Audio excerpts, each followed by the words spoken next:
The murder of Julian Hayes was called the Penthouse Paradox. A man found dead in a room locked from the inside with no weapon, no poison, and no discernible cause of death. For 10 years, it was the perfect crime, a ghost story whispered in the halls of the precinct.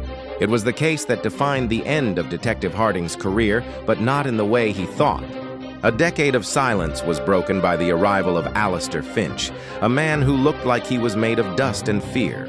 He claimed he was the sole witness.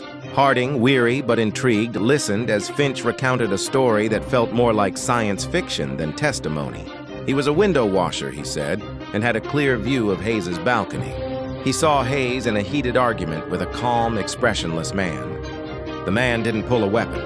Instead, he produced a simple, elegant tuning fork. He struck it on the balcony rail, and Finch swore the air itself warped for a second. Hayes just stopped.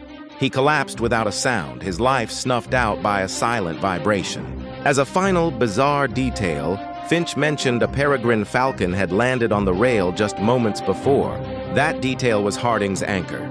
He recorded the full, wild testimony, but then made a quiet call. The city's bird-watching society confirmed it. A tagged falcon was nesting on that building, that exact week. It was real. For the first time in a decade, the case was alive. The next morning, it was dead again, and this time, the body was the evidence itself. The witness statement, the audio log, the visitor entry for Alistair Finch, all gone. The security footage for the room was a pit of digital static. It wasn't just missing. It had been erased with impossible precision. When Harding presented his findings, all he had was a frantic story about a witness who didn't exist and a falcon. His captain suggested he take a long overdue retirement. As he cleared his desk, he found a forgotten notepad with a doodle he'd made during the interview. A small tuning fork and the word falcon.